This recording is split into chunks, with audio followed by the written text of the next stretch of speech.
Good evening. It is Thursday evening, the 31st day of October. This should have been the date that Britain was to have left the European Union. That has not happened. So we wait for more drama in that regard. On the other hand, here we are once again for another edition of Mek We Chat. And certainly that's something that we can chat about. We got important issues that we bring into your attention this evening. We want to thank you for joining us. And as you do so each Thursday, we hope that you'd also invite someone else to join you. And so we can expand this reach, where our intention is to keep Caribbean peoples at home and abroad abreast of what's happening here in the Caribbean, in each country, news-wise. I'm Jerry George.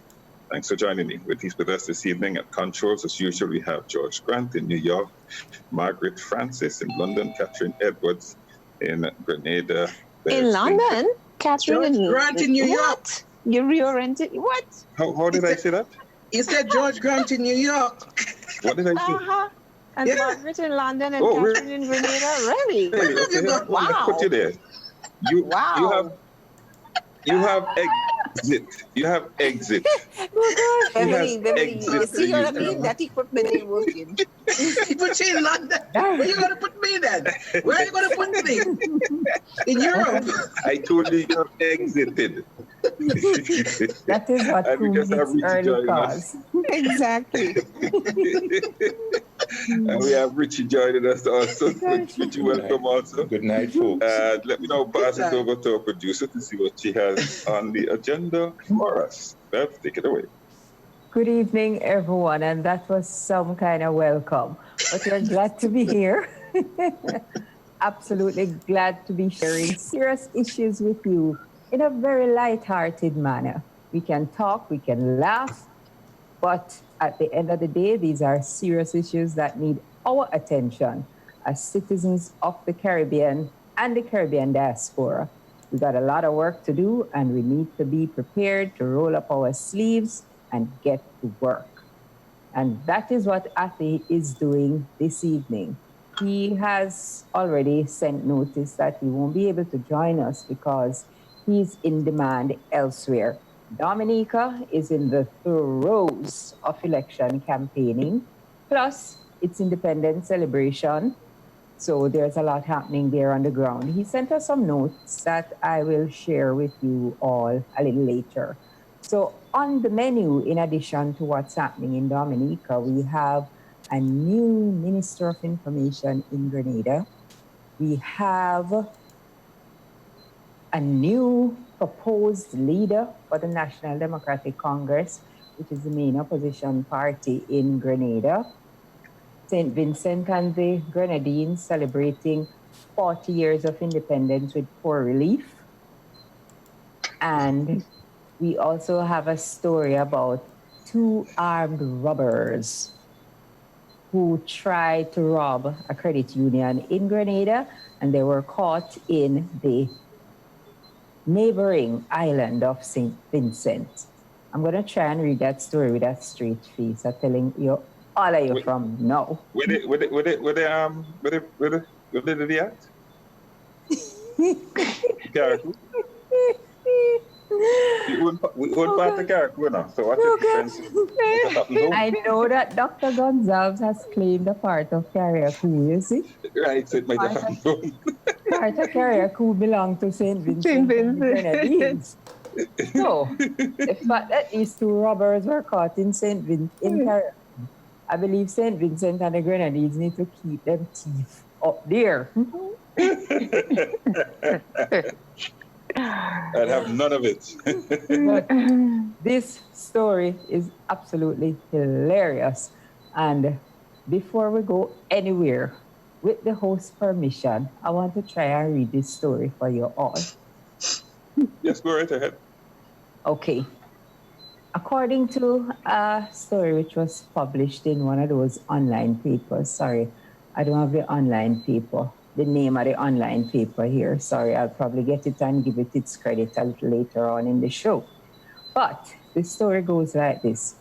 Two suspects in the Grenada Union of Teachers armed robbery in Hillsborough, Carriacou. That should be the Grenada Union of Teachers Credit Union, right? Two suspects in the Grenada Union of Teachers Credit Union armed robbery in Hillsborough, Carriacou, have been provisionally arrested in St. Vincent at the request of the Royal Grenada Police Force. The arrest is a preliminary process to having the two men extradited from St. Vincent and the Grenadines.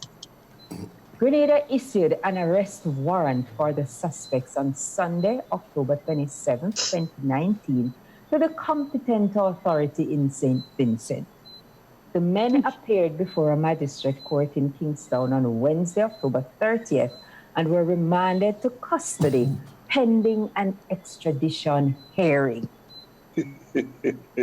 Acting Commissioner of Police, that is Acting Commissioner of Police in Grenada, Edwin Martin, and Director of Public Prosecution, also in Grenada, Christopher Nelson, are in the process of making a formal extradition request, which will be transmitted through diplomatic channels to the competent authorities in St. Vincent.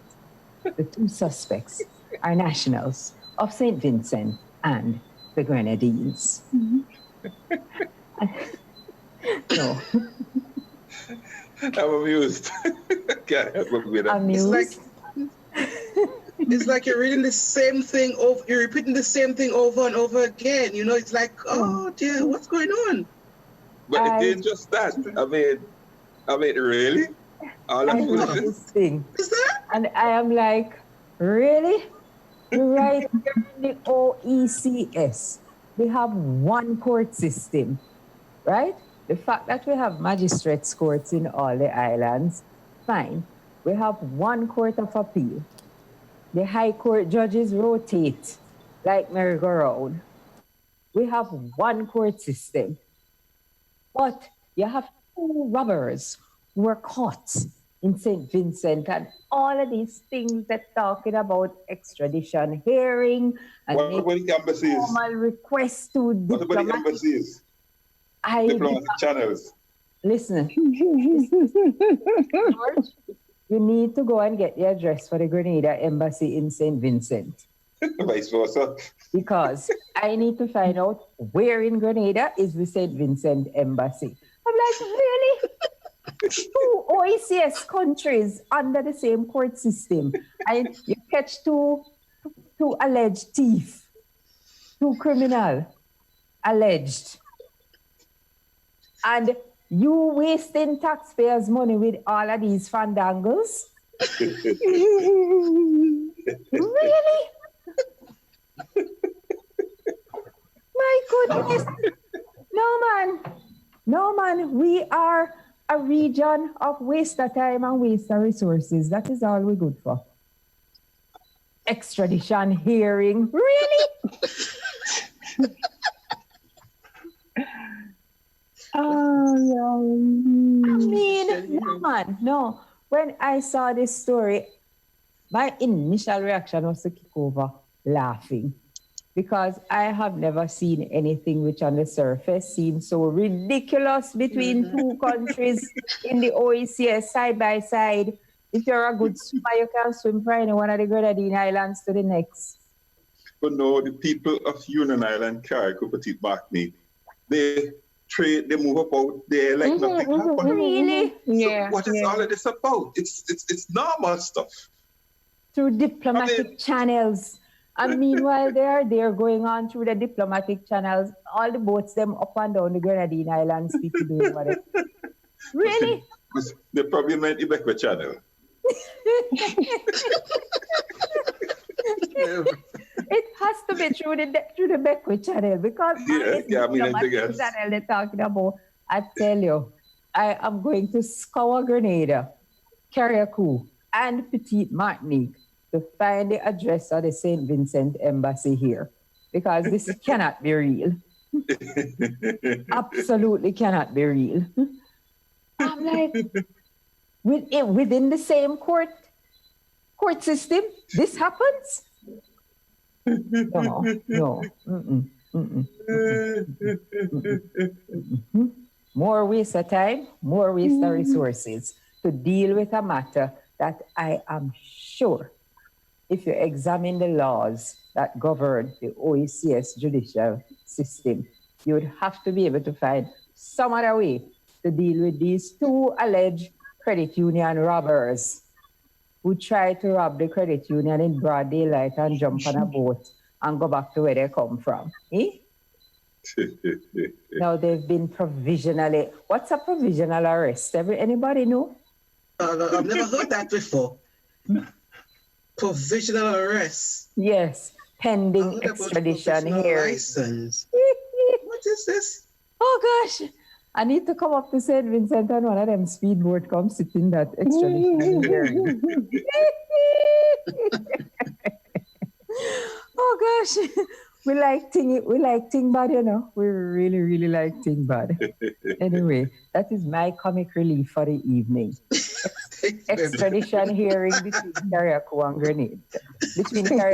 Grenada. Because the crime was committed in Carriacou.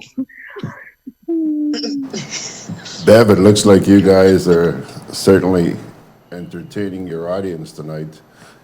Arthur Langine says, Bev, you're killing me here in Brooklyn. Are you making a joke? Pro Ann Lucas says, are you going to make me run off the treadmill? We're not taking any liabilities, eh? She also says, silly people. And by the way, your good buddy John in Carriacou says, the street talk is the officer with the armory key was in Grenada, and they had to smash off the lock before making their way to the incident. Oh gosh. Arthur Langine says, 2 minutes away from the police station, they did the crime and walked right out. And Wayne Francis says, did anyone tell these dumbos that they shouldn't rob a bank on an island? You mean they want well advised? Oh gosh. I tell you, this story is hilarious. Absolutely hilarious. Somebody thought there's somebody from New York they're probably trying to get. They totally got the story wrong. I couldn't have this story wrong. I don't know what this is about. You hold the two men in St. Vincent, send them down to Grenada. Do what you have to do and lock them up on Richmond Hill with everybody else. What kind of extradition hearing on diplomatic channels and competent authority in St.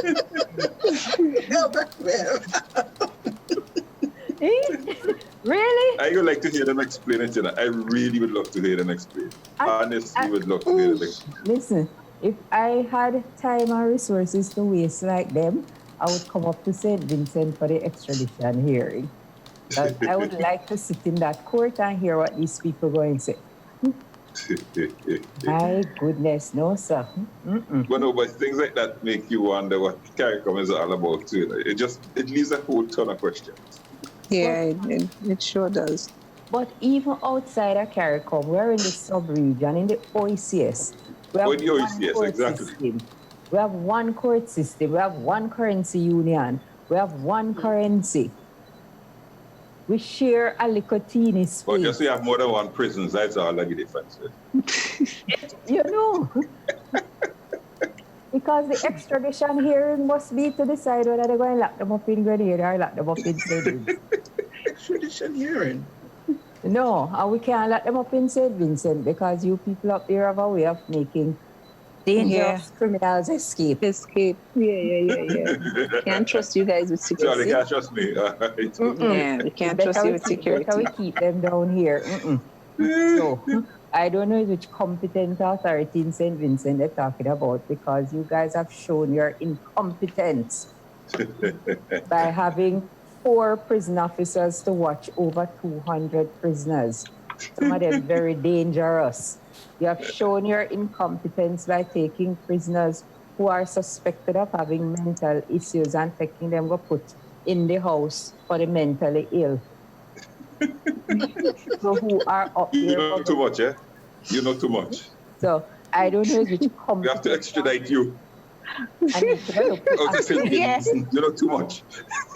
I That's need to go extra look like you. for Acting Commissioner Martin and find out which competent authority in St. Vincent he's talking about. Beverly, Oh, no. Yes, George. T.F. Richards, who, by the way, is listening to you in his truck in Tennessee All tonight. right. And he says, he's telling you, Beverly, that Jerry has a hand in that, This, Jerry what? Oh, yeah. Jerry what? Jerry has a hand in it. Yeah, definitely. yes. Oh, gosh. And Wayne Yes. Francis says, and the police acting like Inspector Gadget.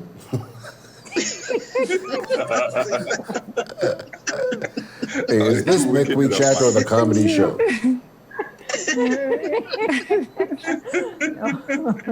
But George, I tell you, when I saw that story, I crack up.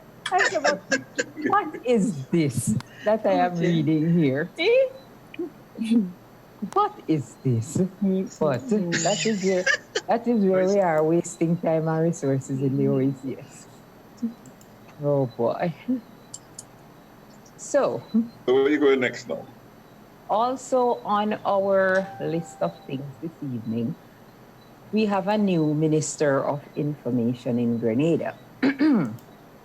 And for those who have been following Mek We Chat and those who may be new to Mek We Chat, we had an incident in Grenada maybe a little over a month ago where the former Minister of Information, who was a man, Senator Dr. the Honorable, I don't know how many other titles he has, Winston Garraway, a member of the noble upper house. Yes, Pastor. How could I forget that one? Had an altercation with a female journalist. The female journalist somehow ended up on the floor with the Dr. the Honorable Senator Pastor rebuking her and seemingly trying to cast some evil spirit out of her. Now, the Minister of Information, because Senator Garraway, while he had responsibility for information, he was a junior minister in that ministry. The senior minister, Senator Simon Steele, also a member of the upper house, but not with so many titles behind his name. He's just senator. Senator Simon Steele issued a long report, how they did an investigation. They, meaning government, did an investigation and did not find anything, about the incident. It's like nothing happened. So it's much ado about nothing. Well, we see a few weeks later now that a new Minister of Information has been appointed. Now, listen, folks, not because I give you all this background, that don't mean that is the reason why the man has been replaced. But I give you all of that background because George has a little clip there. George, were you able to play that clip? Sure. And I'm wondering if what has happened is fulfillment of an election promise. So George is going to play the clip, and the clip is very short, so we may play it twice. And I hope all this stuff.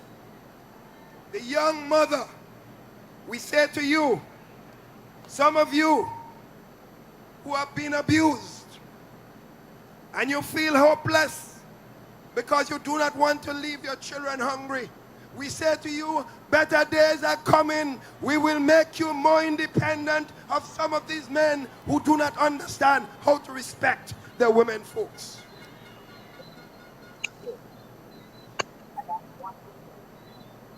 There goes your clip, Bev. Okay, so I hope all the, oops, a little bit too loud here. I hope everyone out there listening to us managed to hear that clip. I look at this appointment of a new Minister of Information who is a female. She has now been given the portfolio that was once held by two men. And now you give it to one woman.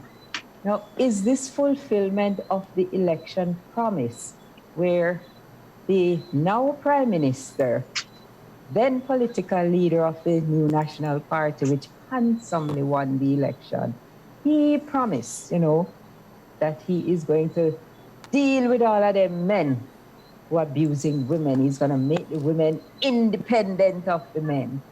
Well, he has certainly made the Ministry of Information independent of the men. Does it have anything to do with this, what was termed as abuse of the female journalist by the male Minister of Information? Because it has certainly been touted as abuse. Well, I will tell you this, Bev.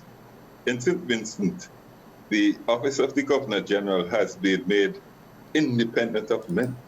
Mm-hmm. The Prime Minister appointed a female Governor General, and then recently appointed a deputy who is also female, who is also family of the Governor General, and who is from the same district as the Prime Minister. Both of them are. Oh dear. Oh dear. So he has made the office of the GG independent of men, but the two women he's appointed, both of them come from his constituency. Yep. Your Prime Minister have a reputation with women, and it's not nice. I left the meeting. He has some accusation. Well, look who is here. Hi, Dwyer. That Dwyer. Dwyer, let me stop in mid-sentence. Yeah, Dwyer's joined us tonight. That's good news. Yes, well, his son is getting him set up at least. Yes. Right. So, yes, your country has just been blasted all over the internet for having a rape culture, and your Prime Minister's name has been called in that thing. I can't hear. I don't know what to make of the fact that he has now gone and take two women out of his constituency. Hi, Dwyer. He's saying hello. Are you hearing us? I think I heard him say to his son that he can't hear. I think his son better come back and fix his audio. Right. But probably my brain works in a kind of convoluted way sometimes, because when I remember the remarks of Dr. Mitchell at that pre-election rally, talking about, empowering women to save them from those men who do not know how to respect women. And I have never, not that I have never, I saw disrespect meted out by the former Minister of Information, not just to the journalists, but to his female colleagues as well. And then, subsequently, I saw him removed. And I said to myself, is this fulfillment of the election promise? That we're going to deal with those men who do not know how to respect But the women. if that is the case, it's just tokenism then.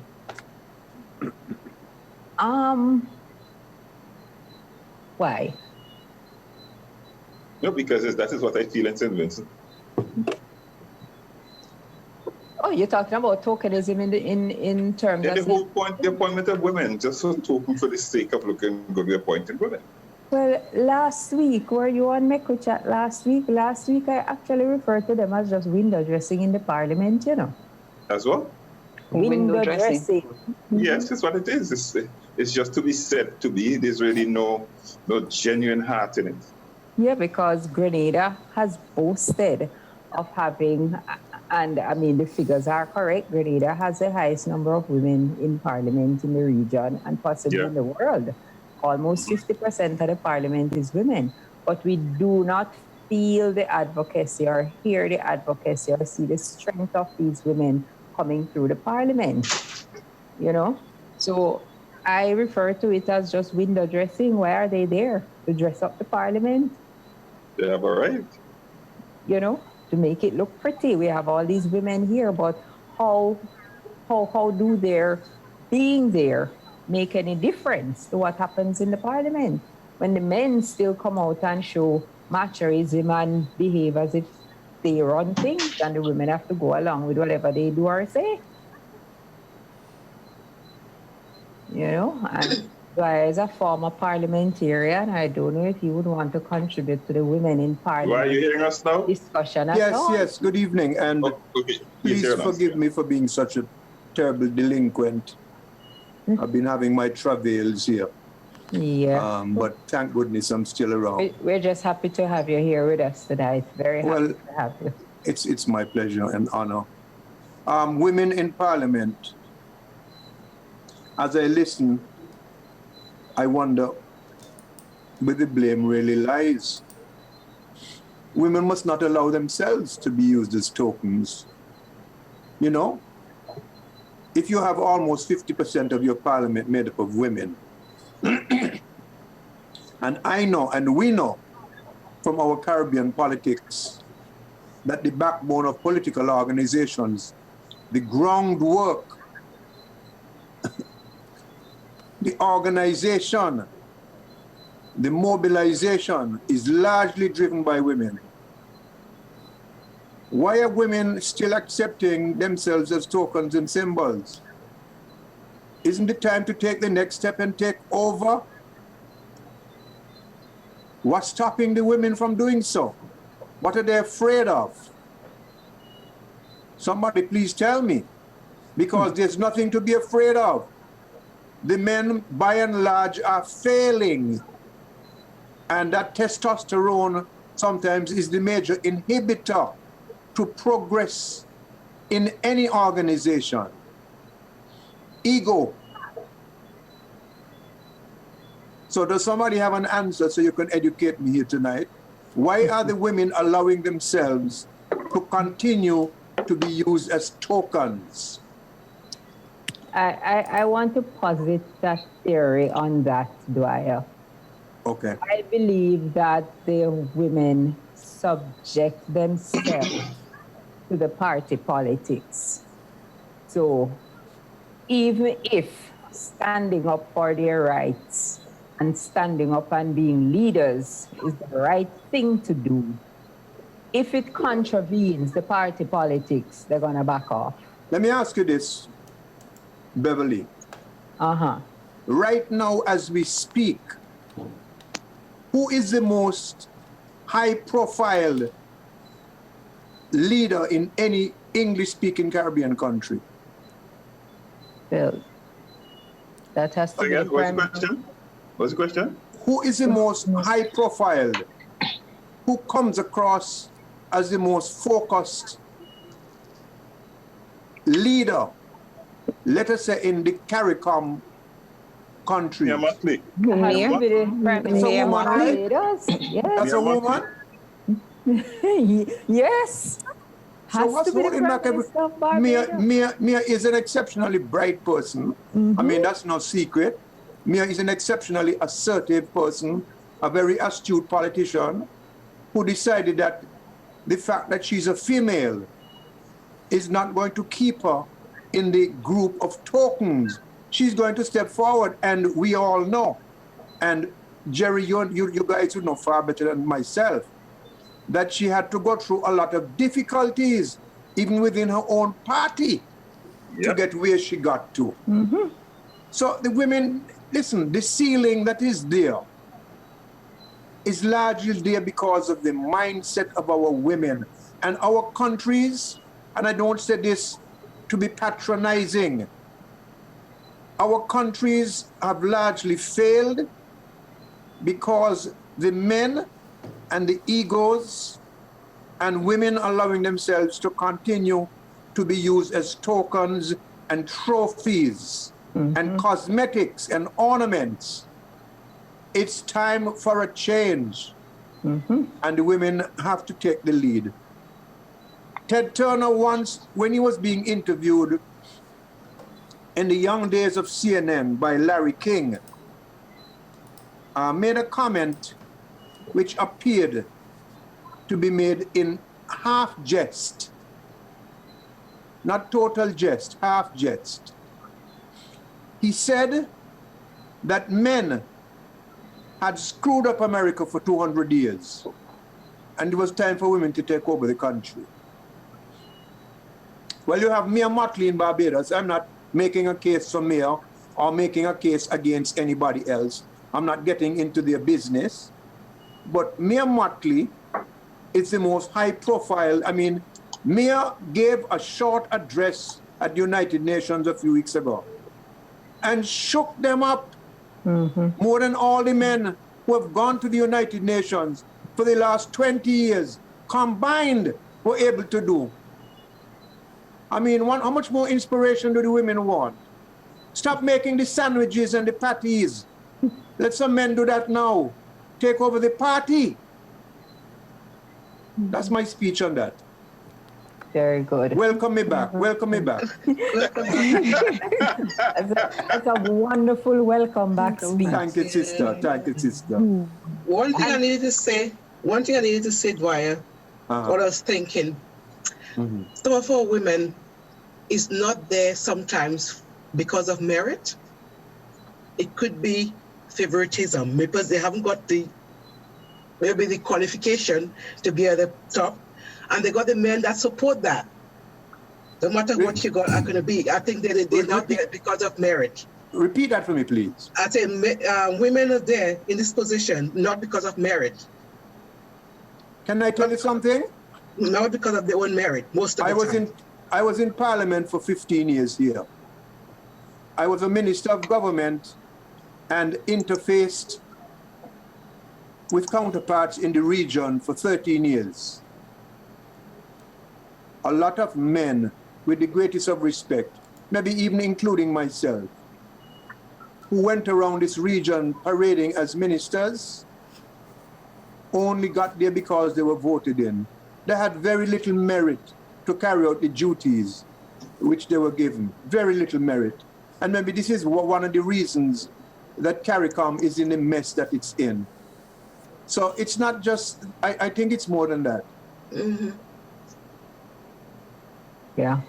But there's a comment. I agree. There's a comment here, Bev, from Arthur Langine, and I don't know if it sort of coincides with what Catherine was just saying. He says, they have been given a job for which they are not qualified, so they can't bite the hand that feeds them. Definitely. That's what I was saying. But the same thing applies to men. You have men who become candidates because they are sycophants of the leader. They get into the cabinets and into the parliaments because they are yes men for the leader. That is their qualification, not independent thinking, independent minded, progressive, altruistic patriots who are willing to stand up and fall on the hill for a worthy cause. Equally unqualified. So that's a wash. I don't think that can take any gender kind of interpretation. That's a wash. No, I agree. I fully agree that the appointments without merit and without proper qualification, it shows in the politics because we vote party in the region. And when a party wins and all the square pegs that are put in round holes, it tells you that the people who are given the jobs are not qualified for the jobs. But because of their loyalty to party or the positions they have in the party or the fact that they want a seat, they are given these positions and given these jobs. And they are abject failures, a lot of them. And I might add, Beverly, we politicize the public service so badly. Yes. That we compromise and emasculate the integrity and the independence of the public service. So we have a compromised political group, we have a compromised public service, and we have underperforming countries. Exactly. And it's all part of the same disorder that we're suffering from. So that you want technicians, you want a commissioner of police, you want a PS, who may perhaps, unlike in the United Kingdom, would say, no, Minister Sinclair, that is not the way to go, that can't be right, the regulations say this, my experience tells you that, and so forth, and you are not afraid of any recrimination. In the Caribbean, the political directorate control the public service commissions.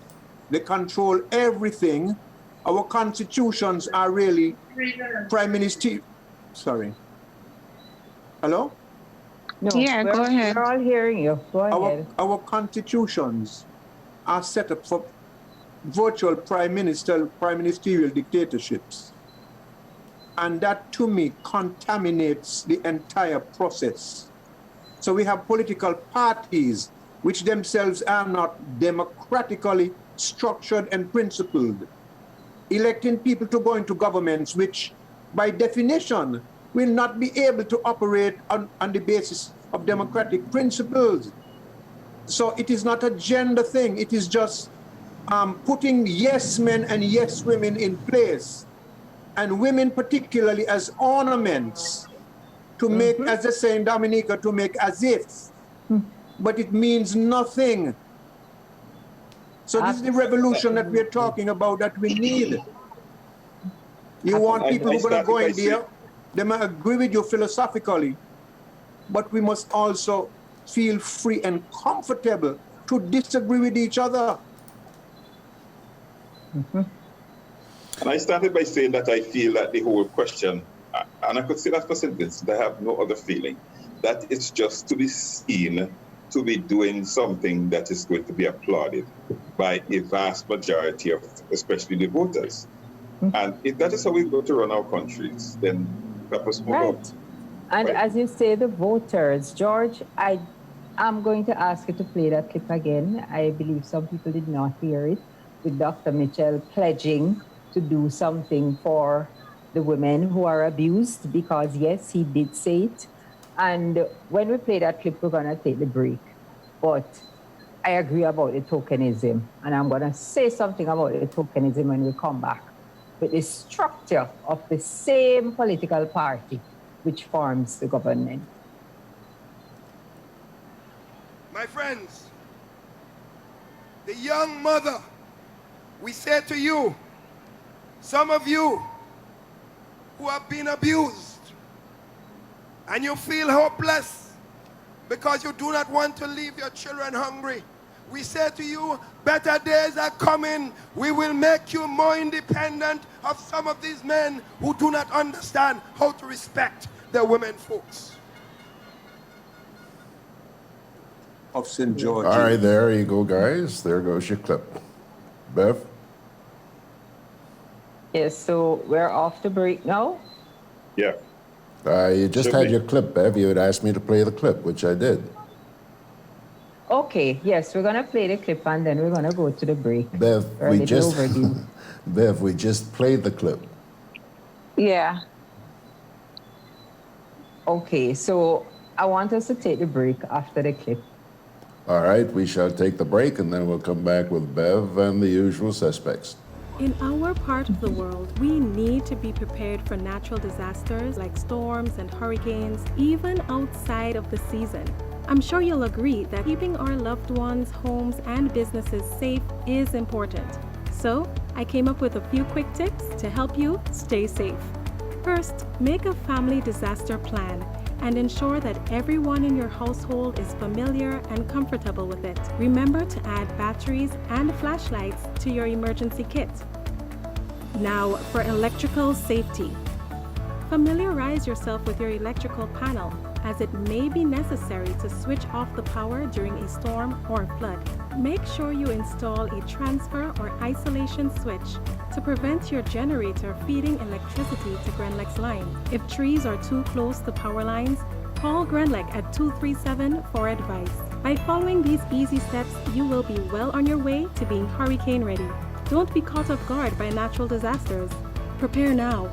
For more information, visit GRENLEC.com.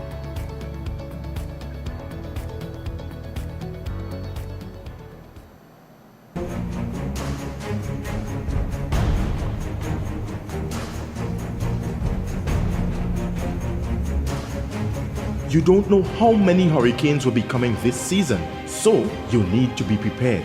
At Hubbard's Hardware and Building Supply departments and the Food Fair supermarkets, everything from canned foods, flashlights and batteries, to plywood, tarpaulin, lanterns, roof repair kits, water tanks, etc. are available. For over 90 years, we've helped you prepare for and recover from storms. Hubbard's Hardware, Food Fest Supermarkets, and the Grenadian General Insurance, an integral part of your hurricane preparedness plan.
Alrighty, folks, we are back. Top left of your screen, there's Margaret. Yours truly in the middle at the top there, and off to the right is Beverley Sinclair. Right below Beverley, a gentleman by the name of Mr. Dwyer Astafan, and he is in St. Kitts. Jerry George, middle of your screen, and to his right is Catherine Edwards. She's in England. And at the bottom of your screen tonight, Mr. Richie Richardson. Folks, just before I turn it back over to Bev, I'm seeing some comments here. A number of you are complaining that you're having some dropouts. And I really, really hope and pray that we're not going back to the days up until about 3 months ago. Starting about 3 months ago, we started getting really, really good stream. But now, this morning, we had to abandon the program because of the dropout. It was pathetic what had started happening here again. And I hope we're not going in that direction. But yes, I know that the program is going out tonight. It's reaching a number of you, but obviously there are a lot of hassles out there. And it's quite obvious for those of you reading the statements or the comments on Facebook. Okay, Ben, having gotten that off my chest, take it away. Yes, we're actually supposed to go back to Jerry, you know. Okay, Jerry. Is he coming back to me? Yes. Well, let's go to Catherine. Let's go to Margaret. Jerry, Let's go to whoever. Jerry. No, we had talked about the whole question of the 40th anniversary of independence after Dwyer had asked me how is the big man. And he made a very good point, independent of what? Because by and large, the countries like the French dependencies and the British seem to be doing much better than we, the quote-unquote independent ones. And it really comes back to how the systems have been abused. We have taken the systems, and the other thing, we haven't moved the constitutions that were given to us from where they are, because it suits the people who are in office. It suits them to keep them like that, because as you quite rightly said, Dwyer, we have prime ministerial dictatorships.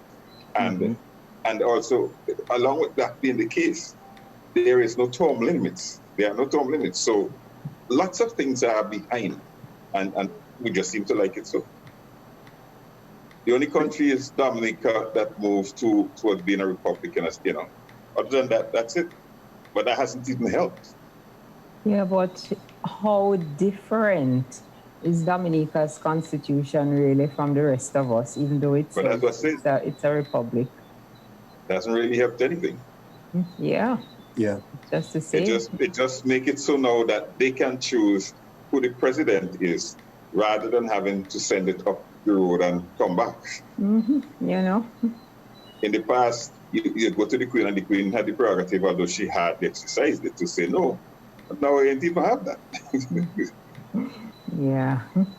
Yes, but before we went on the break, really, I wanted to just make one comment on the structure of the party which forms the government and the tokenism with women, because the party which forms the government has an executive including 6 members that's made up of 18 persons.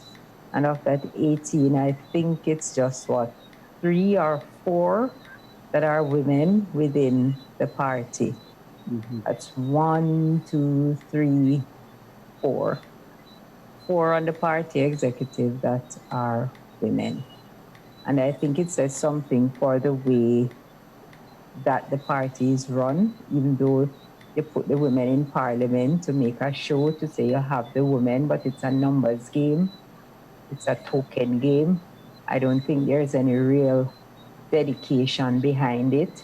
And I fully agree with Dwyer when he says the women need to step up, stand up, and stop allowing themselves to be used as ornaments. Mm-hmm. I strongly feel that way myself as a woman. Good. So we can go on to talk about St. Vincent's 40th anniversary and the gifts that were given out for the renewal at 40. Jerry, why you don't want to talk about these things? You have joined the ranks of those who really only say nice things about the country.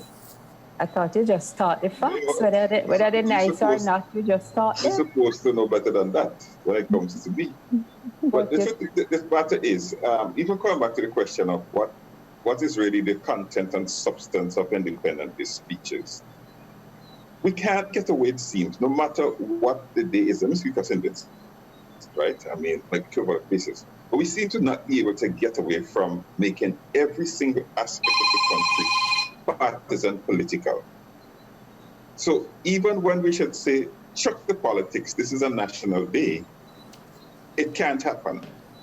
And to me, that represents one of the biggest failures.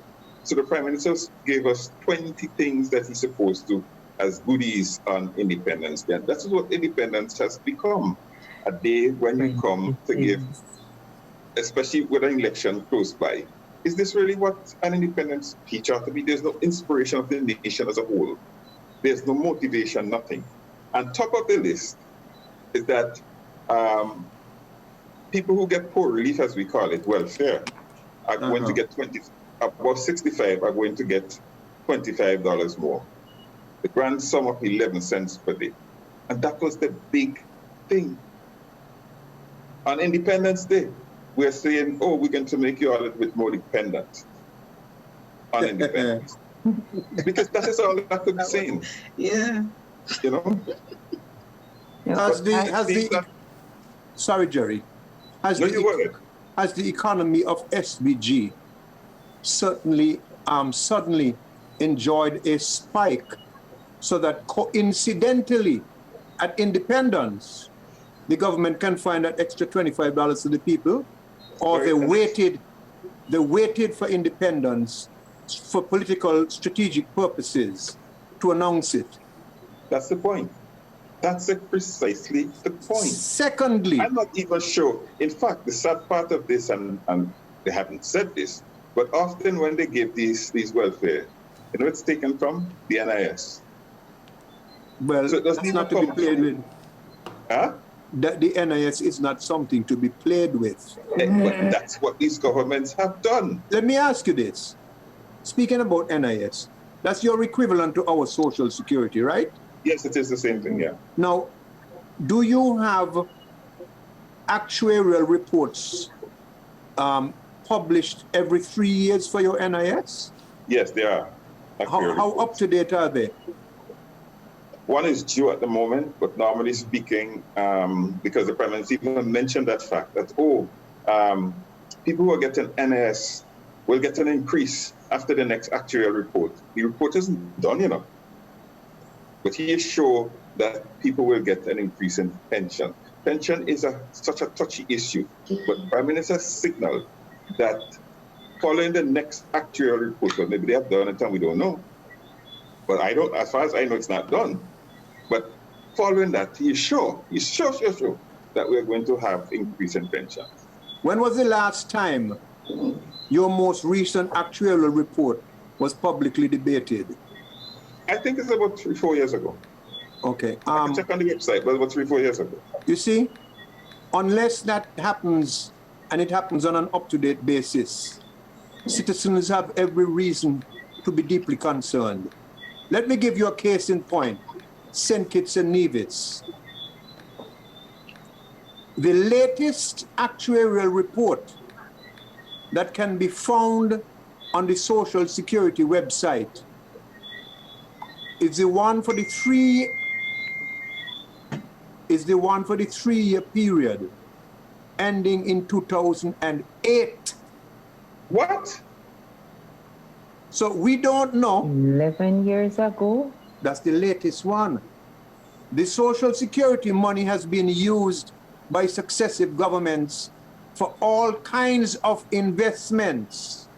It is the most important institution of the people in the country.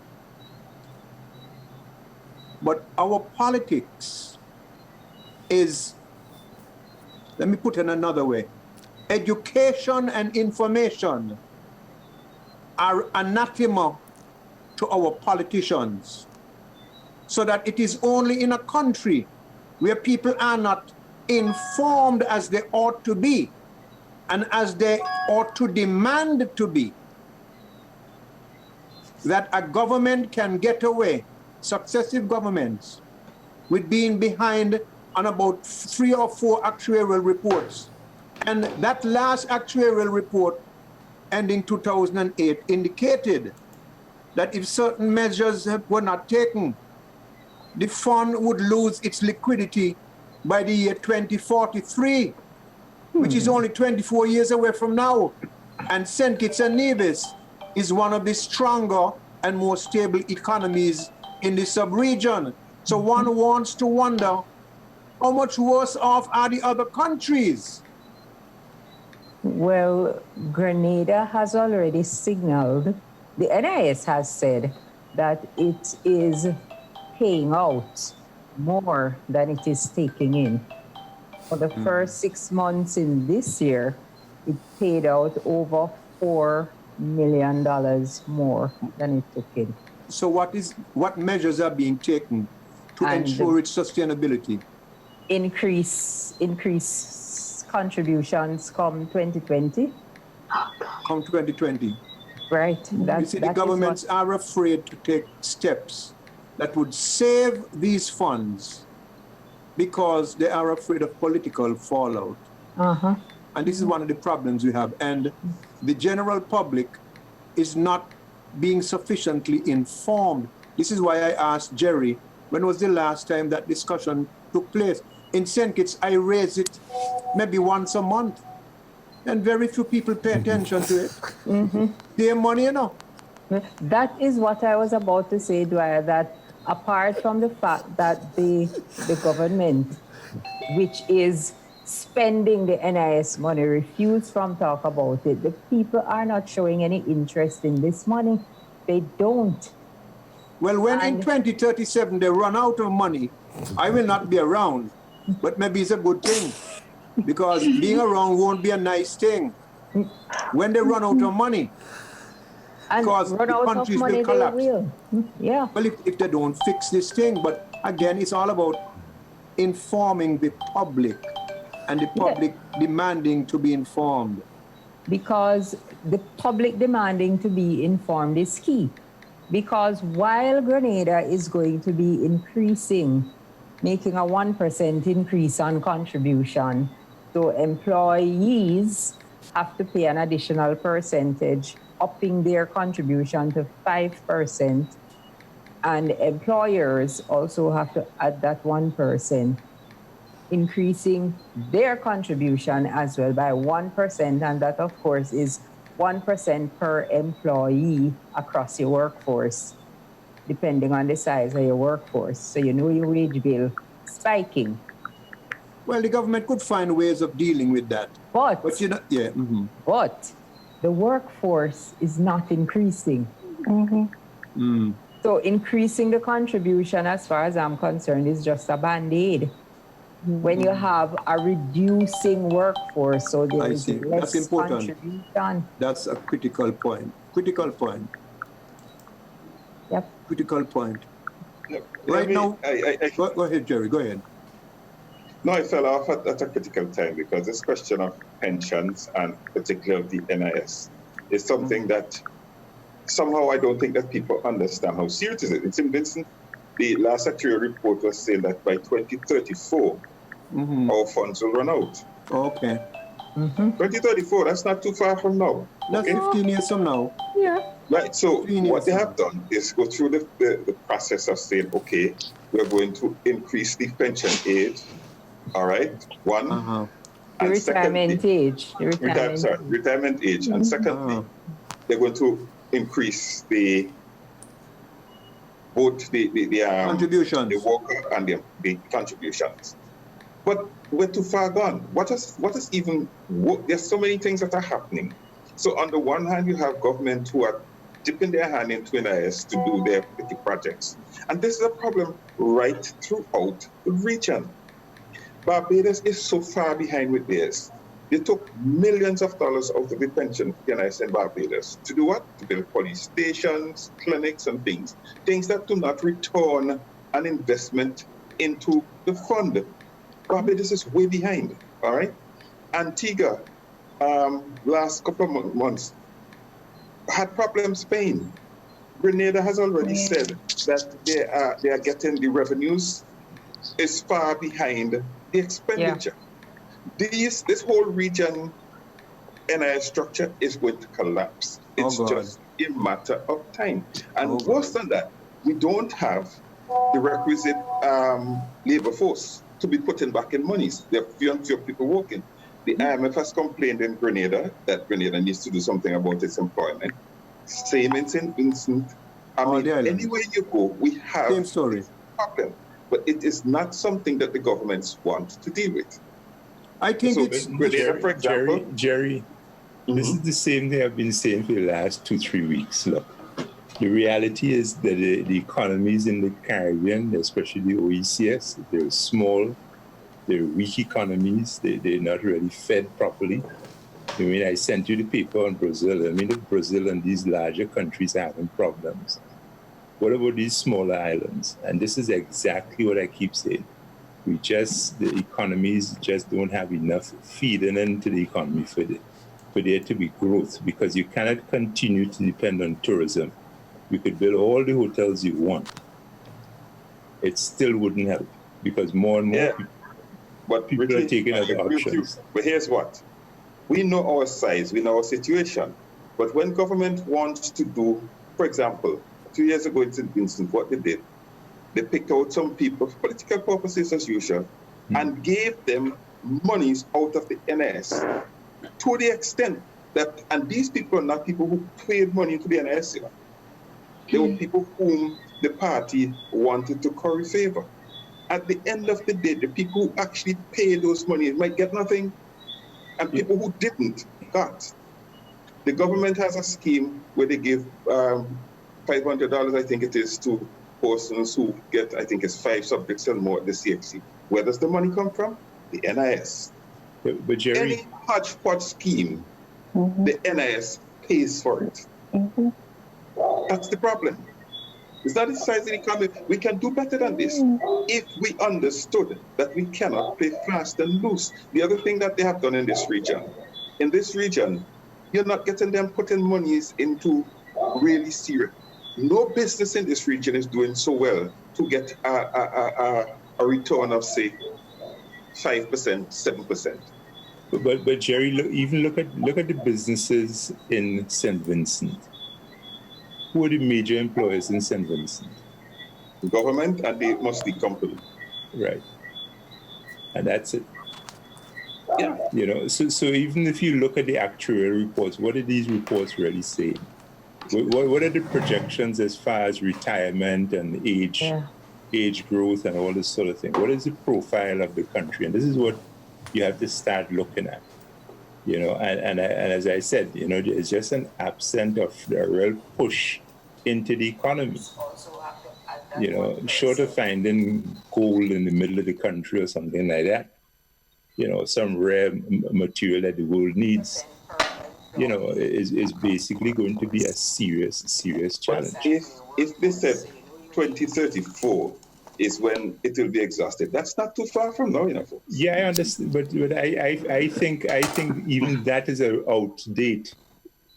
And you just look at the climate dates now. They're saying that, you know, when they start looking at new models, they realize that the estimations were way over, and things are going to start happening much sooner.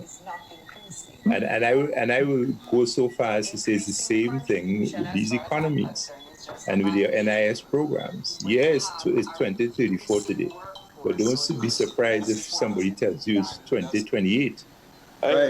You know, so because unless you could find some way of growing the economy and providing government with revenue, then there's going to continue to be a serious challenge. I mean, reading the NIS is minimal as far as I'm concerned. Because there are a lot of other factors to worry about, right? The NIS is the end of the game. Yeah, I know it's the end of the game. In the meantime, right, what I find is the most troubling part of this is that our people are not getting it. People still are agreeing when government abuse the NIS. If it is their party, it is fine. But what's happening in Grenada right now? What is happening in Grenada right now? In Grenada, they are not people who, from that period of the revolution, are suddenly waking up to find out really truly life without a pension. It's not a joke, you know. But Jerry, if even so if they get it, then what? I agree. You know, I mean, but at least mentally speaking, it might do well for them. Well, yeah. But now in Grenada, you talk about Grenada, there is a case before the court. Pension. Somebody let the dogs out. Jerry. Turn the mic. Just turn the mic. Tell your dog, man. Tell your dog, Jerry. Not mine either. Right. In Grenada right now, there's pension and gratuities. And what I saw in a news story tonight is that the government has gone ahead and made some payments to some people in certain categories, and I'm gonna have to find out what about these categories. And behaving as if they're granting people a favor, and to say, oh, we're giving you this now until the court decide what it is going to be. I was appalled when I saw this story. I really was. These people, you're talking about people's pension that they are legally, constitutionally entitled to. And the fact that you have a matter before the court now, you want to say you are doing such a big favor to these people. To give them some money, you know, you can go pay something on your mortgage, pay off some loan, you can do this, you can do that, until the court decide what it is doing. How did the matter get there in the court in the first place? How did it get there? Beverley, let me ask a question. What were the attitudes? Did you see anything of the attitudes of those people who were paid? What was the attitude? Listen, when I saw those people, I wanted to cry because those people felt like they were being granted a favor. I'm sure that is what it was. And that's where the disconnect comes. That people do not understand that NIS money is not government money. Pension is not there, it's your money. Mm-hmm. But the government have made people to feel that it is their money that they are dispensing. And they're granting you a favor when they drip feed. And until our people wake up, I always feel that when it comes to things like the NIS, there should be shareholders meetings because the people who own it are shareholders. The people who own it have no say in who sits on the board. The government pick political hacks and put them on the board so that when the government come with their harebrained projects, they can get a vote to do it. Right. But our people are not waking up, and that's my problem. That is my problem. Because this is money that's being deducted from your salary, week after week, month after month, however you get paid, going into this fund. And that is why I never like the name scheme, you know, because scheme always has the connotation. It has a certain ring to it that I don't like. We fixed that. We're now the National Insurance Services. You see, we still have a scheme going on here. And I said a different thing. Name is one thing. Yeah. You know, so I am very much interested in my money that has gone into the NIS wherever I've worked over the years. Whether you're depending on it for a pension or not is your money. If you choose to give it away, that's your business. But it's your money. Yeah, absolutely. So, and I just cannot fathom, Jerry. Maybe I'm in the same boat with you on this one, and with Dwyer on this one. I cannot fathom why people are so nonchalant about it, not recognizing that it is their money. People who have children know that they're making all these sacrifices to send them to university to get all these degrees, to get all these jobs. These jobs they're working in, they go get no pension when they get to 60, you know, there's not going to be any money. So you're working in, you get your degree, you're working in a job, you're getting a nice salary, you're feeling comfortable, you feel like you're securing some pension. Because we know, the statistics show that people who work these kind of jobs never get into entrepreneurs and build businesses and do these things. They work their jobs and they collect their pensions. You have a nice job, you're expecting a nice salary. You're expecting a nice pension down the road. There's not going to be any money there to pay you. None. Anyone entering the workforce now at age 20, 18, 19, 20, 40 years down the road when you retire, there is no money to pay you a pension. None. And people need to understand that, and I don't know why people don't get it. But let me tell you something. But Bev, I think you touched on something that's very important and you just glossed over it. The whole idea of building businesses. I mean, that is the savior for the OECS. That's, you know, yeah. And the more you can, because this afternoon I sent out something on this new U-Tech and B-Tech or whatever they call it in Germany. I mean, the whole idea of training young folks to be ready for the 21st century. And there they could have their entrepreneurial spirits flowing at its best because they're beginning to learn stuff. And that's where the focus has to be, building businesses. You cannot continue as you graduate, look to go for a government job. You know, that's not helping. You need to build businesses. And that again is a part of curry favoring the politics. Wait, hold on.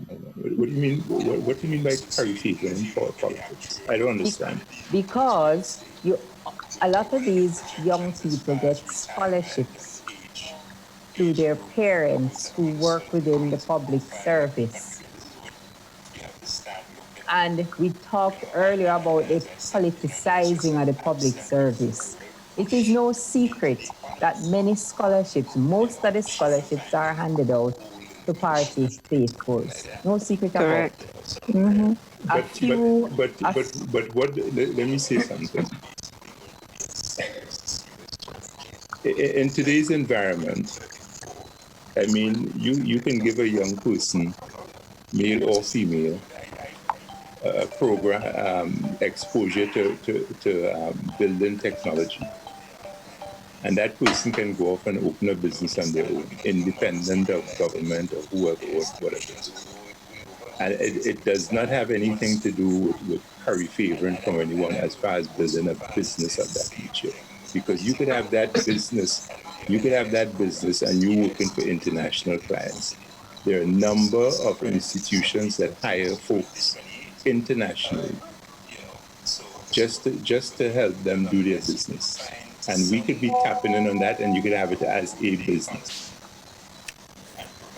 I hear you, Richardson, but we're talking about the real world in which we live. And while what you have discussed there may happen to a small percentage of the graduates, when you look at 2,000, 3,000 young people graduating from high school, how many of those 3,000 parents can afford to send those students on to university? That's a reality we face. A number of those students will get scholarships, but they will get it because of party affiliation of their parents. And that is the reality in which we live.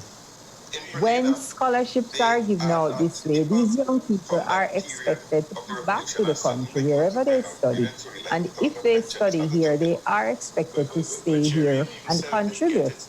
Many of them cannot find jobs. Most of them are expected to find jobs within the government service. That is how it works. That is the current system that we live in. And it needs to change. It absolutely needs to change. But the reality is that is where we are now. That is what is happening now. There are scholarships available that sit here in the Ministry of Education. They're not even advertised. People don't know about them except they have certain connections. Mm-hmm. And that's the reality. Yep. Let me say something else. That is looking at it for one side, and I agree that whether we like it or not, we live in these countries that still is to control them. And sometimes even, let me say to this Richie, sometimes even people who want to launch off on their own, because of the nature and structure of it's not like in the States, of these islands, they could get in here with too. Yeah. Similarly, they could get in here with. But what I want to look at more importantly, I think, is this, is where we invest the NIS monies. This business, listen, the region has a stock exchange in Jamaica, which you say has done the best, even in the world, right? But if you go to Jamaica Stock Exchange and you listen to the movement of stock prices, minimal. Trinidad has one, Barbados. The OEC has, as far as I can concern, one. Altogether, if you listen and look at the stocks in the region, there is so little movement because none of our businesses are really big enough. They're scaled up, yeah, that's what I was saying. So hold on.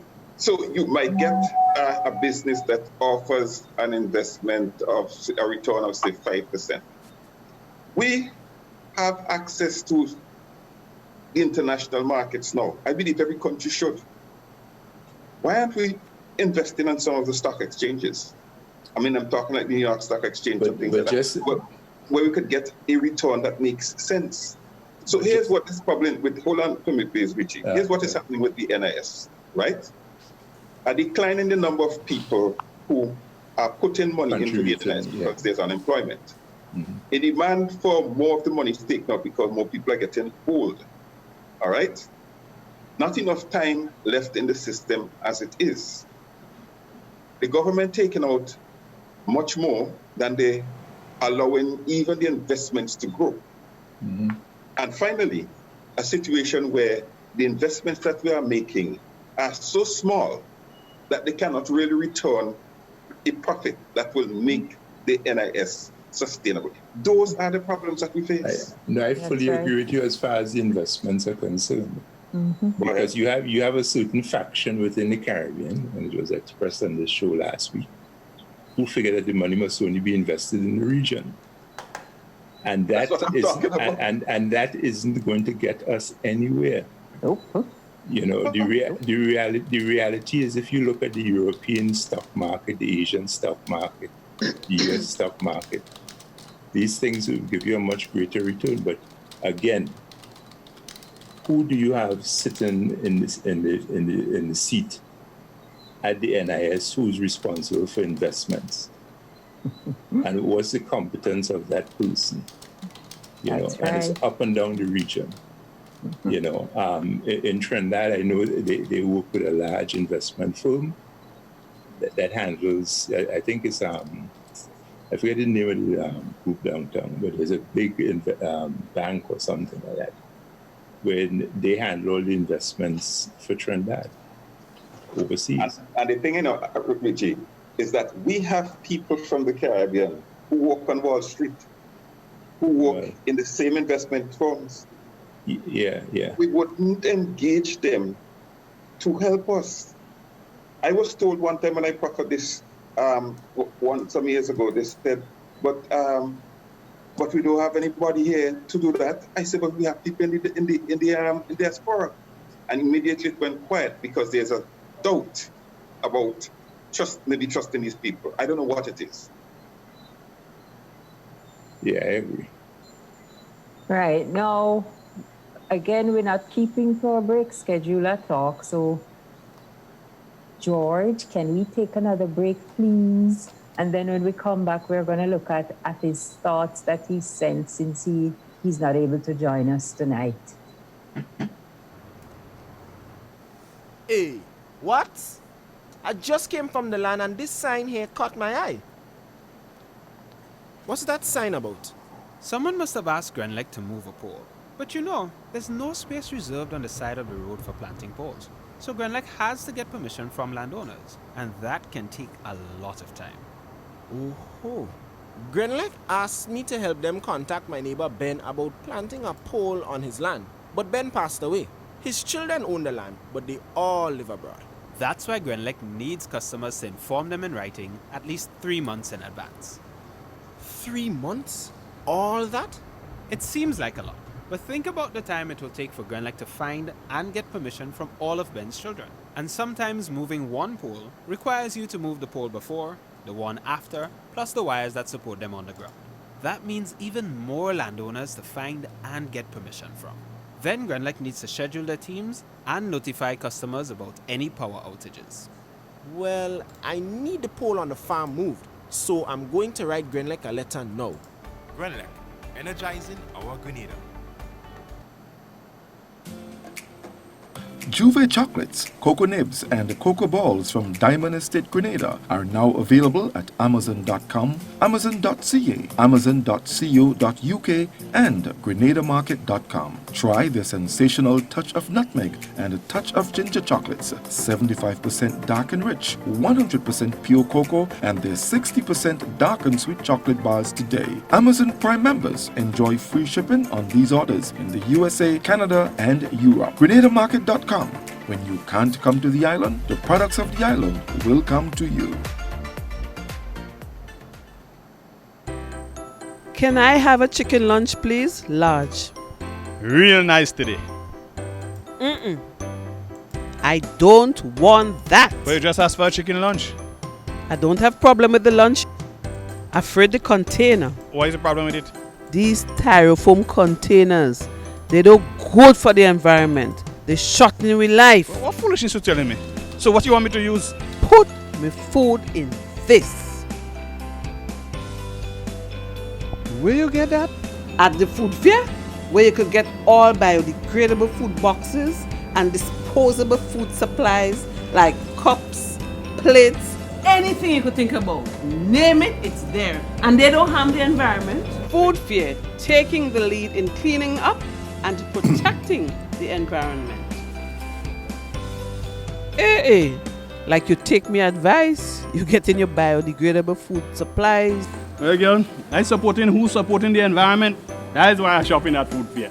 Food fair, where you can fill your baskets without emptying your pockets. Products distributed by Hubbard's agency, Kirani James Boulevard.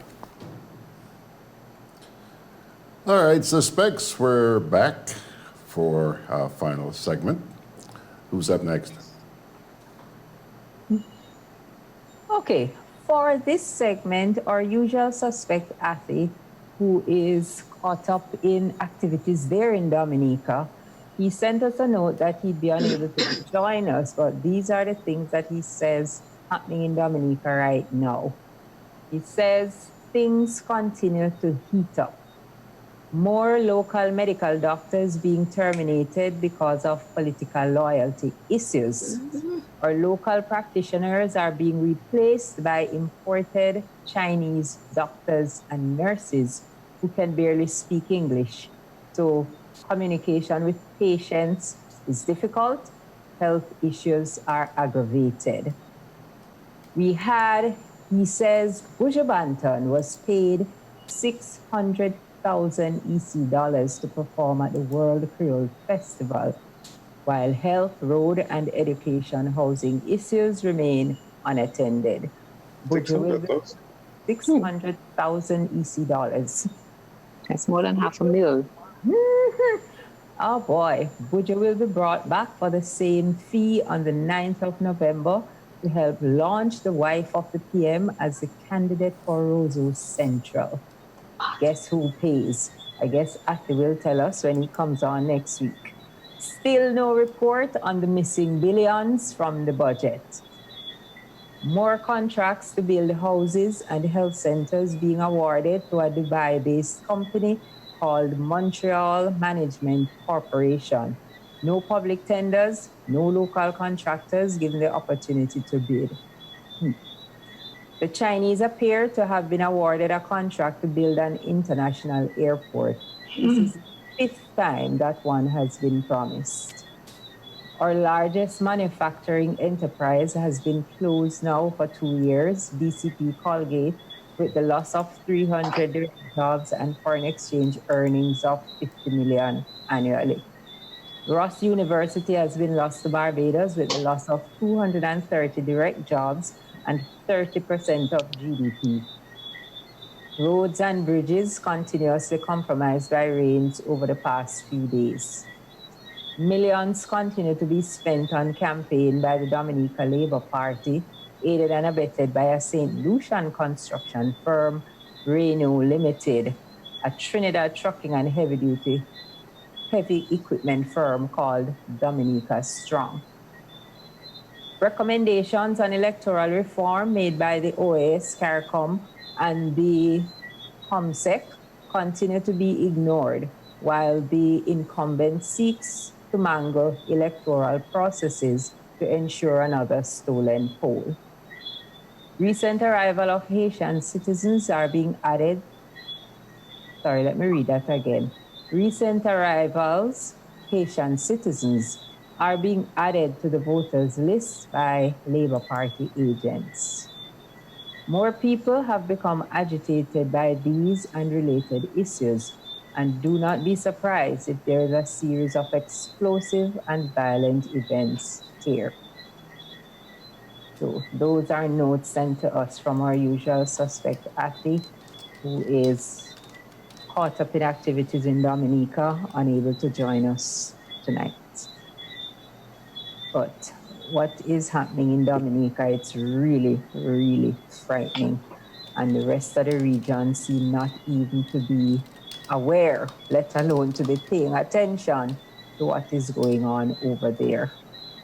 But Dominica heading into an election with that bloated voters list, it's just a recipe for disaster. You cannot have a country with 70,000 people and a voters list with 70,000 people. It just doesn't make sense, Dwyer. It makes no sense. Beverly, what you're saying there and what Afi is saying is not unique to any one territory around here, no? It's true. But it's not there right. No, absolutely. And we're all agreed that it is not right. And I think this is one of the reasons we have our conversations on Thursdays to talk about what's right and what's not right as we see it. But our voters list is very, very, very large. And it's the story, the pattern is pretty much characteristic throughout the region. Companies become friends with political leaders. Favors are exchanged. The people are caught in between. The companies are the benefactors of the political process. They pay to bring in the big stars. When the ballots are dried and counted, the winners have to compensate the funders. Every now and again, you give some turkey and ham, and you bring in Jerry George to have a massive concert or something like that. Like right now in St. Kitts, the banks are giving loans generously to people. Carnival is coming up in December, January. So the banks are giving loans to people up to $5,000 to join Carnival troops and to buy costume. Everybody having a party. Nobody's studying the business. Dwyer, you go to the bank and want $5,000 to do some small business, and you can see the back now. No, I know. So what we have here is a systemic, regional one. I think it was Jerry earlier who said it looks as though the French and English dependent territories are doing better, are more stable and organized than we are. Yep. If there's any truth in that, and I know there are some serious problems, particularly places like Anguilla and so, but if and Anguilla is not a beneficiary of a great relationship with Britain. Right. But if there's any truth in that hypothesis, it has to be related to the fact that those little territories, like Guadeloupe and Martinique and so forth, are connected to something much bigger than themselves. We in St. Vincent and Grenada and St. Kitts are only connected to each other with our mouth. So everybody is a big shark in a small pond. So we are not connected to anything bigger. We don't have a singular regional or international voice. We will not be taken seriously. And if you're not taken seriously, you're not going to be an international investment center. Remember again, and maybe I've said it on this program before, Singapore is the size of St. Lucia. Singapore is taken very seriously. Yep. They're not going to take you seriously when they could give you $3 million and run the show and get all the contracts. And when you go to Switzerland, put you in a 25-star hotel. And when you go to Moscow, put 18 naked women in a room with you and so forth. I mean, you're compromised and the people suffer.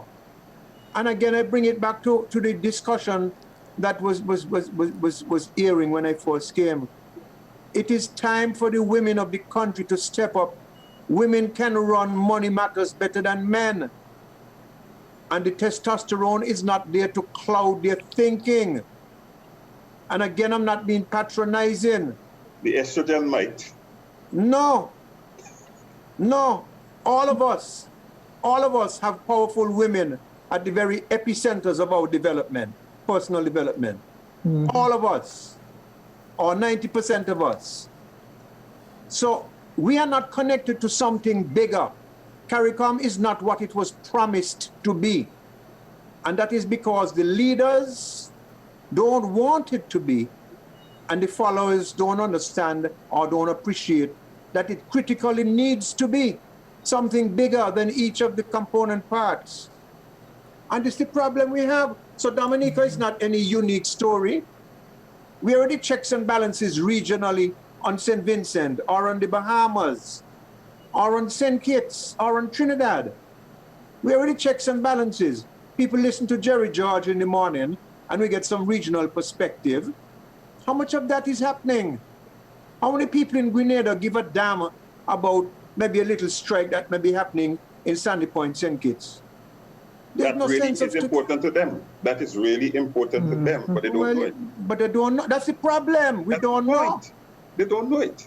And these things, these things may be vestiges of the enslavement arrangement that took place, and people still have not gotten out of it. This not being able to depend on each other, not working together sufficiently. But who is going to solve the problem? If we, the people of the region, don't solve it, you think somebody going to come from Europe and solve it for us? Exactly. They want it to stay so.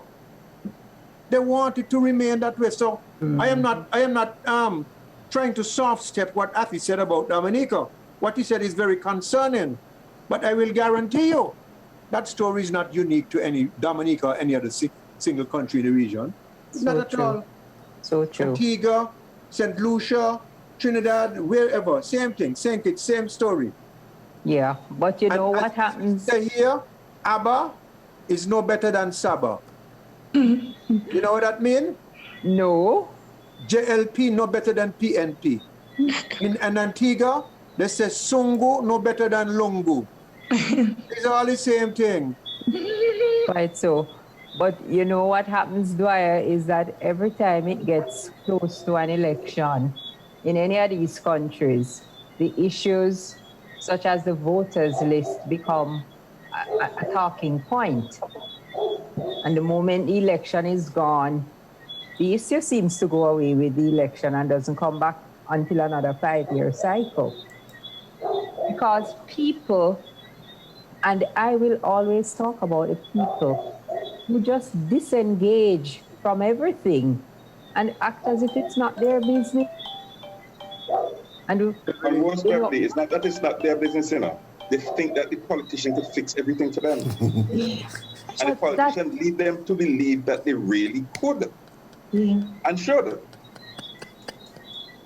I'm too close and too dependent on the politician, or too cynical of the politician, and so we keep our distance.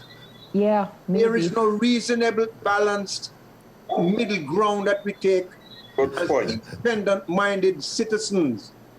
We're either too dependent or too aloof. Good point. So that is where we're at. And we're not learning it in the schools, we're not learning it in the homes, we're not learning it in the social institutions, responsibility, civic-mindedness, team spirit. That is the role that the NGOs in the past would have played. But the NGOs themselves have been destroyed, compromised. Because the NGOs really and truly should provide that kind of middling, all right? But most of them themselves have been compromised. Yeah, the souls of our nations seem to have disappeared. We don't have conscience anymore. Exactly, I like how you put that. So what are we gonna do, Beverly?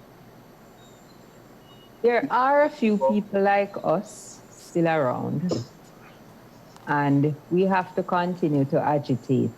What I see happening in Dominica is encouraging, because I see a lot of ordinary people without any political organization, without any funding behind them, but people going into hospitals and highlighting what's happening in the hospitals, ordinary people.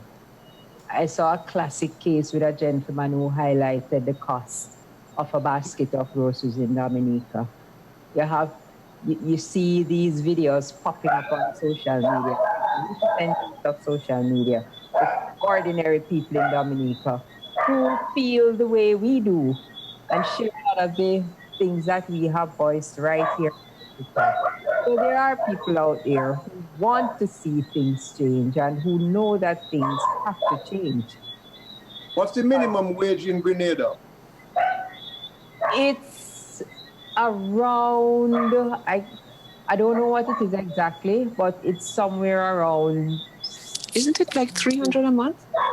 No, it's more than that. It's around $700-800 a month, somewhere there. What's the what? So that's about minimum wage. The minimum wage? Minimum wage, yeah. Yeah. So how much per hour is that really? That is, Jerry, why you must ask these hard questions? What about St. Vincent? Sorry, I'm the one who can't. No, it's St. Vincent. Jerry, asking how much per hour? It's per hour. Yeah. No, well, you could go per hour, but when St. Vincent is about $20-something a day. $20-something a day. 20-something a day. That's 8 hours. Yeah. That's about $3 an hour. That's $3 an hour. Yeah. It's around $35-36 a day. Okay, the minimum wage in St. Kitts is $9 an hour. See, there you go. Right.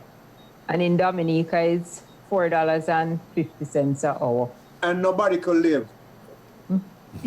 You mean it's St. Kitts? No, it's not enough. People want. No, St. Kitts. I find St. Kitts that the cost of living in St. Kitts, when I was there, I found the cost of living to be really high. It is very high. But here is the maybe it's a puzzle, I don't know what it is. You find people who work at minimum wage, they have 4 and 5 weeks. They go and do their nails every 3 weeks or 2 months. They play in the mass. They go to the white sand fete, they go to the black sand fete, they go to the cooler fete, they go to the wet fed, they go to the dry fed, they're in everything. But they're broke, and they ain't buying food, enough food for the children, and they're not saving. And when you raise the minimum wage, all the days price control on food, it is not enforced. So what do the suppliers do? Raise the price. They either raise the price or they cut the hours of the workers, or both. So at the end of the day, you could raise the minimum wage to $50 an hour. If you don't have a systemic and attitudinal change to governance and to living as citizens, we are going to continue going down into this abyss where we are headed, this race to the bottom. Yep. And the only thing I'll say is that people party and stuff because it's a way to get past the reality. But so, it's like getting drunk then. Yes, get past the reality. And then you wake up with a hangover. Drink another one. Oh, drink another one. Okay. But Bev, I note that you I don't know, I saw in Now Grenada, nurses leaving Grenada for greener pastures. And they spoke about, the differential in pay between Grenada and the UK. And that's another issue. Some people say you get the money back in remittances, but at the end of the day, who's taking care of the patients who need patients in the home countries? And it's not just Grenada. I mean, it's the Philippines and all of these other countries that everybody's taking off and heading. The nurses especially. If our leaders are not doing anything to strengthen our economies, it's going to happen. But listen, our economies might be small, but just like you said, somebody said a while ago, Singapore is the size of St. Lucia. And it is a world puncher. So it has nothing, we want to always feel it's about our size. It has nothing to do with our size. It's to do with our heads. We haven't taken our own selves seriously enough. All right? And so what is happening is that these people, and you can't vex to them, some of these people, going overseas for them is an education. If they do come back, if they do come back, or when they do come back, they're going to be better citizens because their understanding of the world, of life, of how things work is going to be vastly improved. But Jerry, very often when they come back, they are not accepted by us. I agree. Agreed. So and another thing, when we leave them, just understand this, we are investing in them even prenatally. The mother go to the prenatal clinics. They go to the hospital, they go to the clinics, they go to the kindergarten, primary, the whole school system. We invest in them right up until they become nurses or auditors or whatever. And that seminal investment that we make in our most important asset and resource, our people, is lost to some other economy. So the remittances can't make up for that loss. Exactly. Yeah, but we might invest in them. But having invested in them, we don't treat them. No, I agree. We're on the same page, brother. Yeah, so that's what I'm saying. That's where the problem lies. Money, that's where the problem lies. We could always say we invest in them, we get them scholarships, we do this, we do that. But if we, at the end of the day, for example, we don't provide for them for their pensions, we don't provide for them for some kind of health plan or something like that.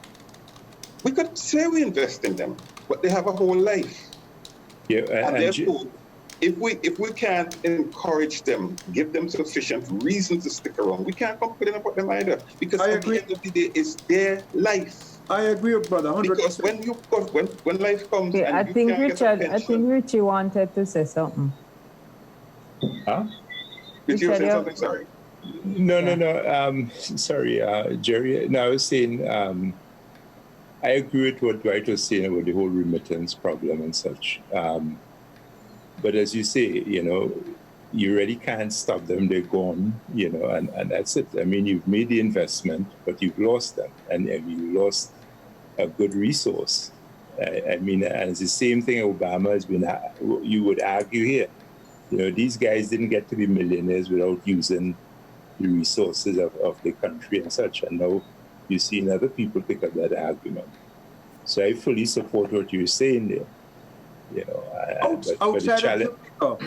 outside of Jamaica, Richie, where is research and development being done? That's an industry in itself, you know. In itself. Yep. We're outside of Jamaica with the guinea hen weed and all of that stuff. Where is research and development being done?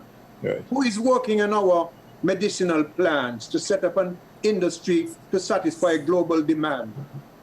Yeah, because it's fickle. I used to be in it. It's fickle. It's fickle. What about our entertainment industry? Movie making, music, all the whole 9 yards of it. But why you talk? Okay, let me just jump in on that entertainment bit.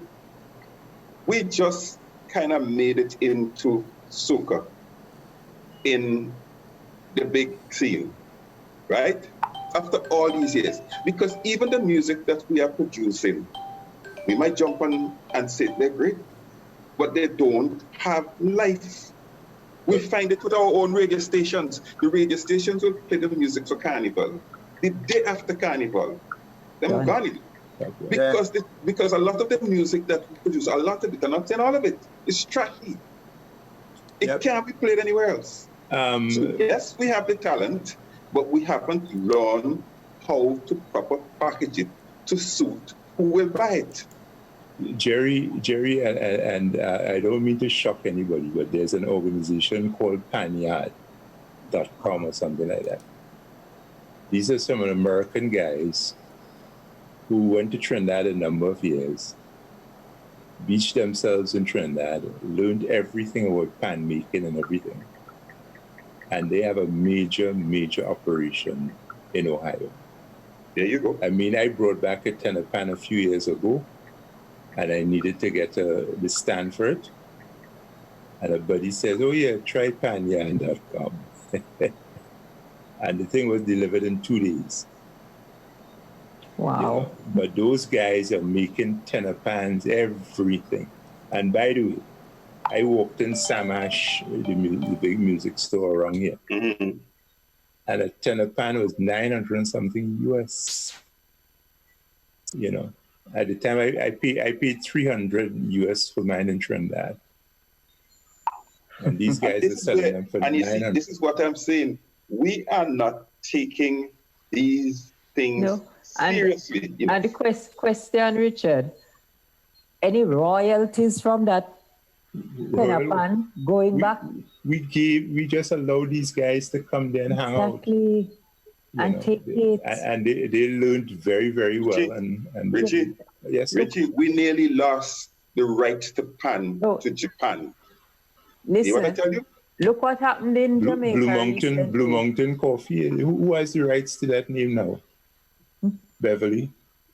As far as I know, the company in Jamaica has the rights to that because name. I know at one point in time. Jamaica was with it back, I was about to make that point that recently, I don't know, I'm just hearing about Kanye West. That's suppose he's supposed to be some big star, but I am an anomaly here because I don't follow so-called stars. I don't know them, I don't follow them, I have no interest in these artificial lives. But one of them, Kanye West, he went to Jamaica and had what was supposed to be a free concert and then turned around selling Jamaica merchandise for some exorbitant fees on his online market. And Jamaica made him take them down. He had $200 for a sweatshirt. $200 for a sweatshirt, $200 US, and some prices like those after his so-called free concert. Well, I don't know how much he sold. He may have sold quite a few pieces, but they took a turn in his tail and said, this merchandise don't belong to you. This is brand Jamaica. You ain't selling that out there. And that's the idea. I appreciated that because that is how we need to protect what is ours. Let me say something, right? I feel bad. Anywhere a pan is sold, the royalty should be coming back to the Caribbean, to Trinidad. But we didn't make the arrangements for that. Exactly. You know what saved us with Trinidad? When Japan made a power move to take pan from Trinidad and to take the rights from pan, they had to go back to, Richie help me here. There is this thing about rights where once you could prove you had it for, I think it's 20 years or something like that. Yeah. What, the patent? Second, was it? The patent? Yes. Well, we didn't patent it. They tried to patent it, but we could prove that we had the rights to it for I think it's 20 years or something like that. Yeah. That's what saved pan from Japan. Japan have huge pan sites playing. But do you see how many of them come to Trinidad every year to play? That's right. Exactly. But the problem is, let me tell you something I found out, right? Let me say this. I find out that in the Caribbean, you cannot advise people on marketing. Everybody thinks they know marketing. And even the smallest business, the biggest business, you say to somebody, no, do it this way. They know marketing. I've had to give back checks to people who said they employ me to help with their marketing. And when they're trying to tell me what I should do, I say, you don't need me. And that is the problem why we don't understand what we have in terms of our substances. We don't, because people see certain things, and let me illustrate this way. Everybody has a barbecue, right? A barbecue is a fundraiser, right? So they say, and they sell the plates of barbecue for $15 and $20. Do they ever consider their own labor? No, because we take those things for granted. Yeah, well, and that is our approach to so many things that we can make money out of. We don't calculate it because we grew up with that. In Antigua the other day, Jerry, we have one more topic we mentioned that we need to touch on. Yeah, just to make this point though. Right on the wharf, they had a stand, and there was a list of how much it costs to plait here. $200 for that style, $100 for that style, $50. We sit down, we plait here, we don't think about it. But if people come off cruise ships soon, we'll pay for it. So mindset that has to change. That is where it has to start. Yeah, we did mention that we have on the menu that the main opposition party in Grenada, the National Democratic Congress, is set to have a convention this Sunday coming up. Is it on Sunday, George? I think. Yep. Right. Yep. Finally seem like they are ready to install a woman. We had our conversation about women earlier, and they're finally ready to install a woman, it seems, as the political leader. I don't think this one is talking though. Mrs. Franca Bernardine. No. We don't have time to go back through the history of that party and its leadership struggles, you see. But in my opinion, Franca Bernardine should have been installed as leader of that party long time. But we wait to see what happens come Sunday. I heard an interview with a member of the party, and he says, well, it's a democratic process. There are other people who may be interested in the position, so we're just going to have to go through and see who the delegates vote on come Sunday. And if she wins, then absolutely she has accepted that she will take up the position if she is so called on to do. So we wait to see. Franca Bernardine served as Minister of Education in Grenada during the period 2008 to 2013. She endeared herself to the Grenadian public during that time. And in 2013, when it was obvious that there was going to be a change of leadership in the party, the public in general called for her to be made political leader, but the party didn't seem to be ready for her at that time, so they didn't. And we don't know if it would have changed the outcome of the election, but the outcome was that they lost 15-love. Another election come around, they lost again. So I don't know if installing her now is a little bit too late. I guess we have to wait until the next election to see. But the election's not constitutionally due in Grenada for another 3 years. So she has 3 years to work and campaign and to see if she can change the fortunes of that party when the next election comes around, if she is so chosen as the political leader at the convention on Sunday. But that highlights another issue in the Caribbean as a whole, right? And it has to do with what happened with our opposition parties. Except for Barbados and maybe Trinidad, right? Jamaica, let's see Jamaica out of this. The opposition parties are trashed.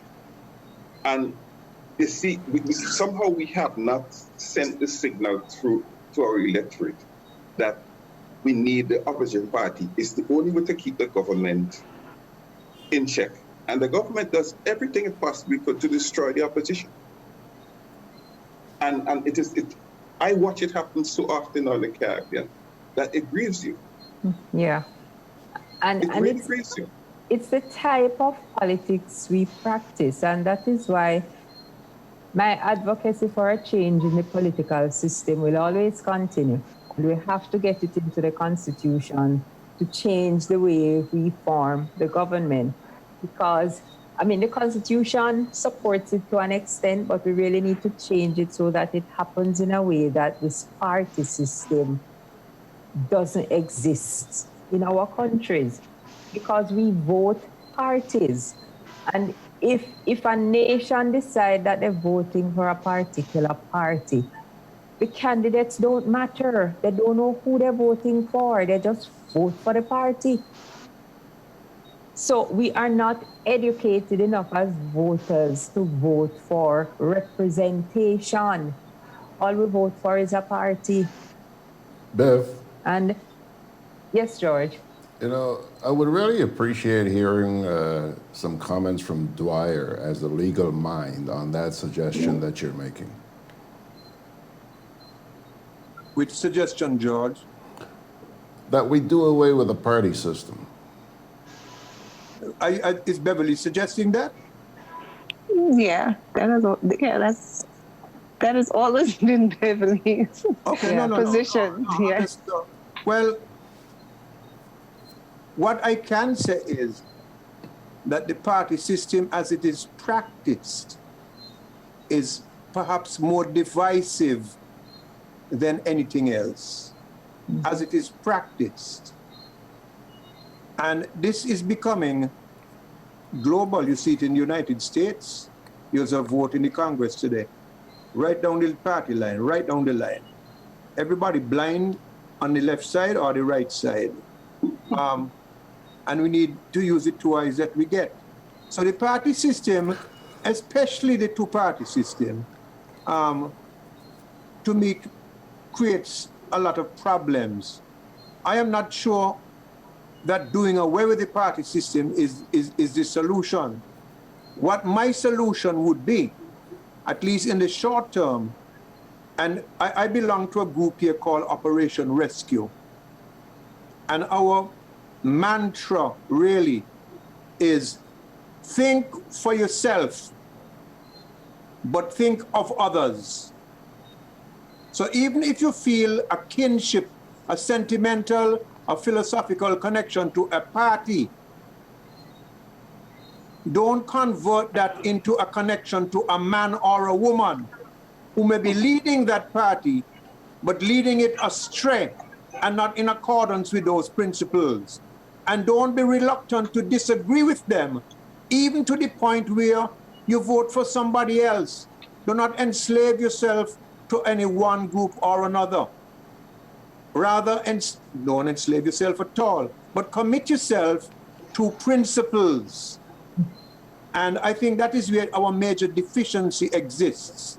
And if that deficiency can be successfully addressed, I think our party system, our politics would be redefined. And is that going to take a generation of education, Dwyer? Yeah. It'll take time. Yeah, it will take.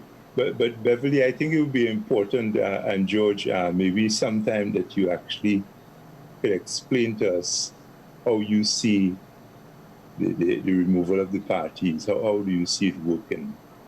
Sure, absolutely. Because I've heard the argument before, but no one has been able to say, well, yeah, this is how it's going to work. And we can look at options.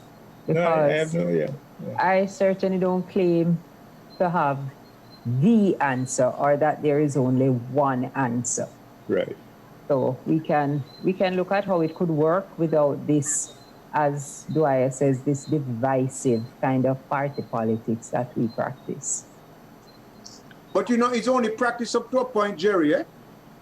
Because when you are in opposition and you are on the platform fulminating, you say we're going to lock them up, the two thief. And when you go and you don't do a thing, you know, because exactly. it's your turn to thief now. Yeah. Yeah. And you want to, if they catch you when times change, you don't want them to lock you up. Yeah, that's it. So, you know, there's a little pact. Holding back. A little pact that takes place. Yeah. Not that you want to go and persecute people and so forth, but, you know, when was the last time, with the exception of some of the efforts we see in Jamaica, when was the last time somebody leading in public life was brought to justice one way or the other for wrongdoing? When was the last time? And Trinidad too. Trinidad has this case going on with... Trinidad has the case, yes. Right, so we have... Which case is this? What's her name again? Roberts? The lady. Yeah. Which lady? A crew, this minister in Trinidad. Oh, Marlene? Yes. So we have that case in Trinidad, and we have a couple of cases, 2 cases in Jamaica, where people currently serving in public office are facing charges for corruption while in public office. And it's a good thing. Yeah. It gives us a glimmer of hope that something can happen. We just need to continue to chip away at the system until we get it in a more acceptable shape. In a perfect world, we'd get it in the perfect shape. But we would like, right now the system is out of shape. We need to get it into a manageable shape. Yeah. So, Mr.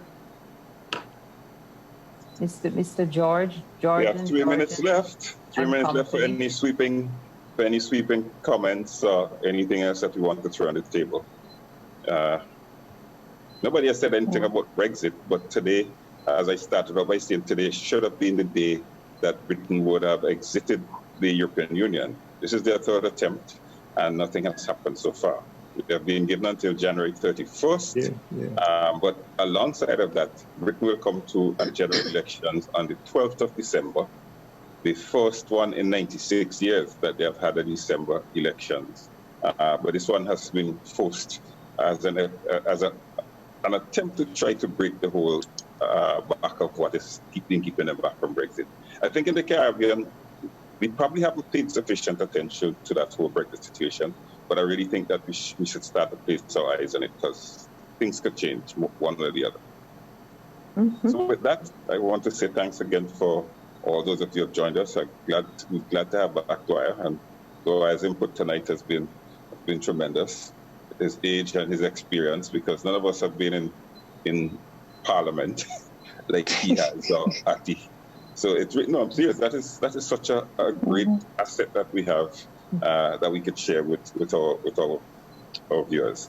And to all of those of you who have been viewing us this evening, once again, thanks very much. Keep these discussions going, share them, tell your friends that they can join us also on a Thursday night. We're doing this so that a broader cross-section of the region can understand what some of the things that are happening mean and how they can affect their lives. I'm Jerry George, on behalf of all of the suspects. Join us again next week, God willing, Thursday evening, for another edition of Mek We Chat. Bye.